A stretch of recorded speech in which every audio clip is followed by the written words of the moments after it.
Yo guys, it's CFB, welcome back to a brand new video, welcome back to the channel. And today, I didn't want to come out with this video, but there's a big storm happening within Chelsea and we've got to get into it because there may be some truth to this. So before we do get to it, please like, subscribe, hit the bell notification so you know if I ever time I load a video. First link in the description is my second channel, go and check it out, it'd be very much appreciated. Without further ado, let's talk about this, let's get straight into it. Because I've not got much time, I've got to be honest. So, here it is on the screen from Matt Law. Enzo Maresca has repeatedly highlighted issues within the squad, the defence and attack. Everything is always a dig. It is noted that owners are increasingly unwilling to tolerate managers publicly criticising them on a regular basis. Oh my God. So as you can tell, this video is dedicated between what's going on between Maresca and the ownership.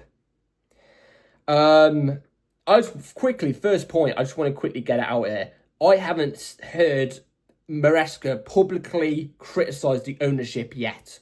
The only thing I've seen him say recently that he was giving a hint and saying to the owners what you're playing at was he was bigging up Liverpool's transfer window. He was bigging up their transfer window, saying, you know, they won the league, they've brought in the players that they brought in, they're going to strive for the big honours again. And I agree with Maresca in that sense. I do.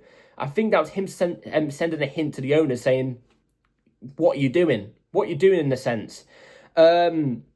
The owners not being able to take public criticism, we've seen that in the past. We've seen this many, many times. Pochettino last season, it got very ugly towards the end. He got sacked.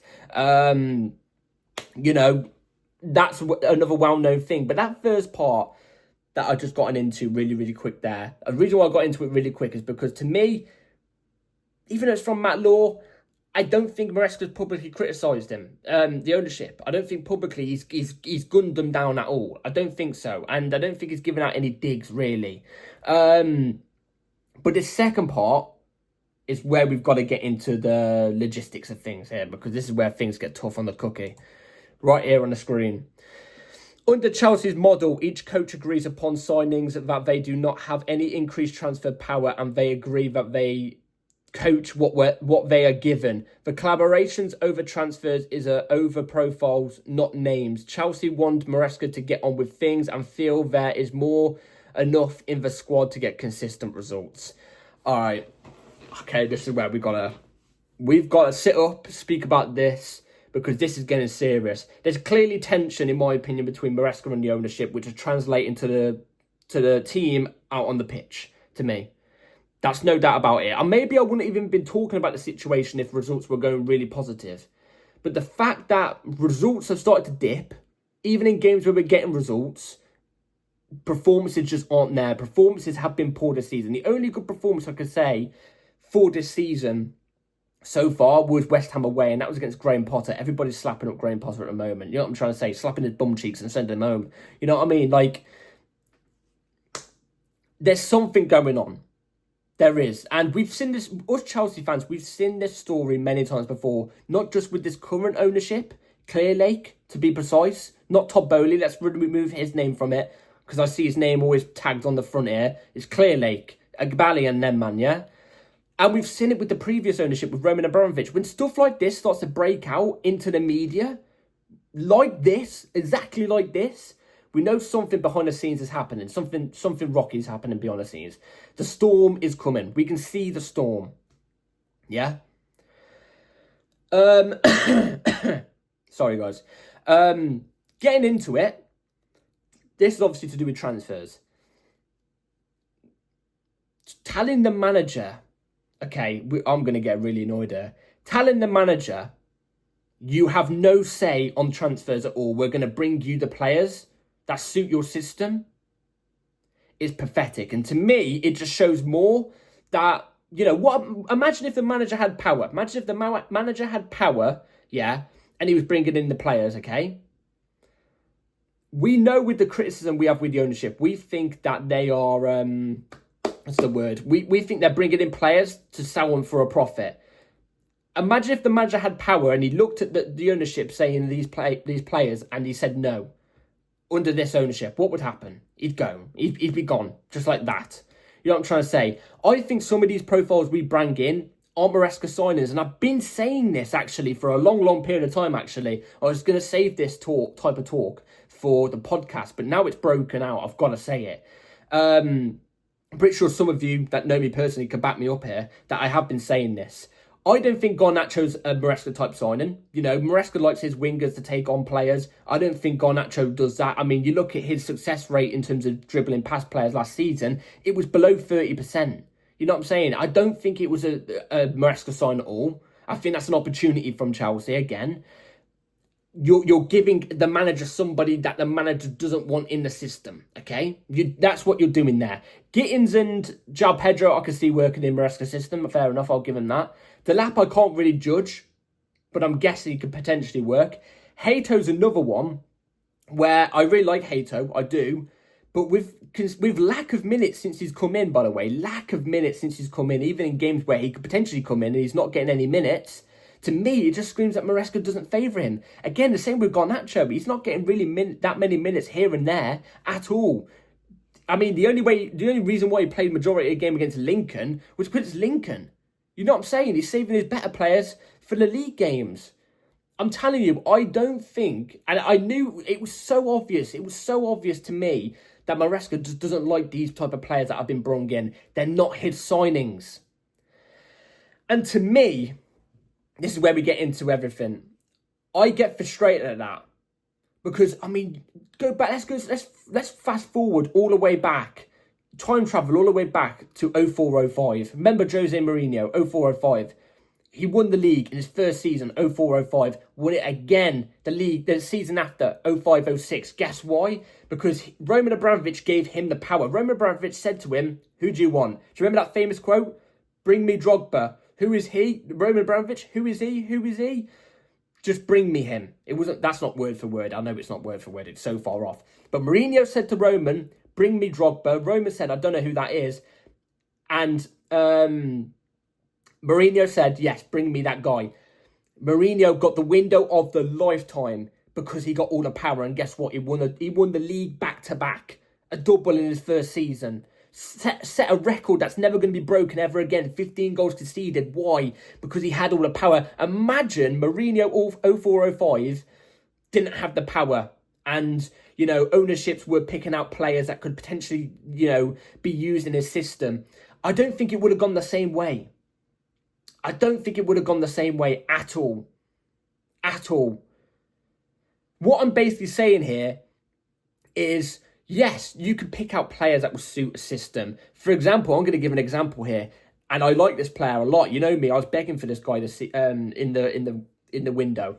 Jamie Gittins. Jamie Gittins suits Maresca's system. He does. He's a winger that takes players on. You know, he will drive at the player. You know, he will try and set up chances. He'll take a shot at goal. Yes, he will. But in the Premier League, is it working? Is it working at the moment? I'm not, you know, going to shoot him down and say it's never going to work. At the moment, it's not working.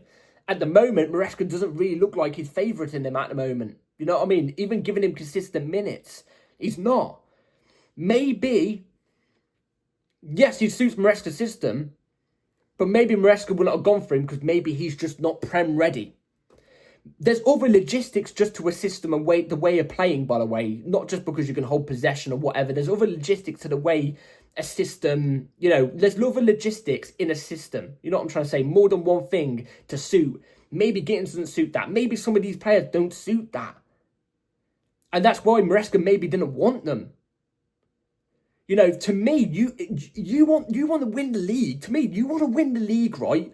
You want to win the league, the big honours, the big trophies, yeah? You give the manager the power. You don't pick out the power yourself. Especially after the manager wins 2 trophies last season, gets you top 4, and wins you a Club World Cup. You know what I'm saying? To be fair, I always say this. I think the Champions League, you know, will show us really how we are. Because the Club World Cup, not many teams did care towards the first half. But then once they got to the latter stages, like semi-finals, that's when teams started to care. So, you know, you could take it how it is. It's not a friendly competition like some people are saying. But we still won it.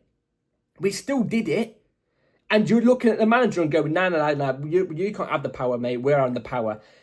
It's so obvious why we're doing this. It's so obvious because we want to buy the players that, yes, can suit the system for Maresca, but they're cheap young players. By the way, they're saying to Maresca as well, under 25, you're having a player that's under 25 and you have no say on these players. You're limiting the manager. You're limiting the guy. But I think they're bringing in these players that will suit the system. They'll slot in, potentially do well, but just not get Chelsea there. Maybe the manager doesn't like him, but it doesn't matter about the manager, because if the player performs on a pitch, does a little bit better, imagine Garnacho does a little bit better than last season at Man United. A team comes in for a bigger bid for him, we could sell him off for a profit. That's exactly, in my opinion, what the view is here. Because I think Maresca would be gunning for the big boys. I think he'd be looking at players like Leao or Mike Maignan or something like that. You know what I'm saying? I think he'd be looking at these players. I don't think he wants Robert Sanchez. I don't think he wanted to be fair, I don't think he wanted Gittins, but, you know, I like Gittins. I don't think he wanted Garnacho. You know, maybe if we gave him the players that he wanted specifically, you give him a budget. I get it. You give him a budget. I get that. You can't spend unlimited amounts. You get a budget, obviously. 0405 Mourinho had a budget. But maybe, I'm not a big fan of Maresca, you know, the way he plays. I'm not a big fan of the football, the possession-based football. It bores me a little bit. But maybe if you gave him the players that he wanted, maybe he could make it look better on the pitch. Maybe we could be getting better performances, better results. Maybe as well, this is another thing, the player that is brought in has got to link as well with other players and, you know, link with the manager. Imagine if they don't work together. Imagine if they clash. Mourinho, Pogba at United. You know what I'm trying to say? It suited the system, but they clashed. You know what I'm saying? There's loads of little logistics to get into these things, and you're just meant to tell the manager to suck it up, swallow it, and get on with it. To me, that's just pathetic. That is just absolutely pathetic. And you feel like we've got enough in the squad to get results, to challenge for the big honours? Look at our defence right now. I can guarantee Maresca was calling for a centre-back. I was going to say Maresca could guarantee he wanted a centre-back. Maresca was calling for a centre-back. Remember at the start of the season? The very, very start of the season, like first game week, second game week, Maresca was saying, I want a centre-back, basically. That's what he was saying. And they've not backed him with it. You know what I'm saying? Our defence is crooked at the moment. It's just not good enough. Tosin Adarabioyo is a squad player at best. I like Tosin Adarabioyo. I think he's good enough for the Premier League, but he's a squad player at best. Trev, inconsistent at times. I think he's really, really good. I think he's one of the most underrated Premier League defenders, but at times can be a squad player. We've got nobody else on the left-hand side meant to just use Badiashile. Badiashile's been poor for a long time now, and he's always injury-prone. And then who else have we got to turn to? Josh Atchiempong. Like, no offence to Josh Atchiempong, he had a great game against Crystal Palace, but he's phenomenally a right-back. You know what I'm saying? He's a right-back. Hato could play left centre-back, but, like, he was bringing as left-back cover. What about something happens to Cucurella? To me, and I'm not just naming the defence is the main problem. I mean, we've got Jorgensen, Sanchez, they're both shit. They're both awful. I don't think Maresca wanted that. I think Maresca wants something different. All this, to me, is a caveat to the ownership have got to change their way, man. The ownership have got to change the way their model is. This under 25 model, get rid. And this thing of managers not having power, just deal with what you've got. To me, it's just so crap and it's so shit. Because not only does it affect the manager, not only does we get rid of a manager every 1 or 2 years because of it, because managers end up getting sick and tired of it. Maresca, a yes man as well, especially. But also, it not only does it translate to the players, some players are going to get fed up of it, it translates to us fans, the ones who care the most about the club. You know what I'm saying? These owners don't give a shit. They don't. It hurts us fans, the fact that Chelsea are meant to be a club that wins. I know we got 2 trophies last season, but the way we're going this season, are we going to win anything? Are things going to be as good as last season? I don't think so. And even the majority of last season was quite poor to get through. So you think players as well, you got to think about it in a sense. You think players like Cole Palmer are going to tolerate with this for any longer? I don't think so. I do not think so at all. So, it's really frustrating to see, and seeing this in the news right now, we see this all the time with news that comes out within the ownership and versus the manager. It usually means something bad's happening behind the scenes. We're going to have to see what else comes out. I'll keep you all updated, obviously.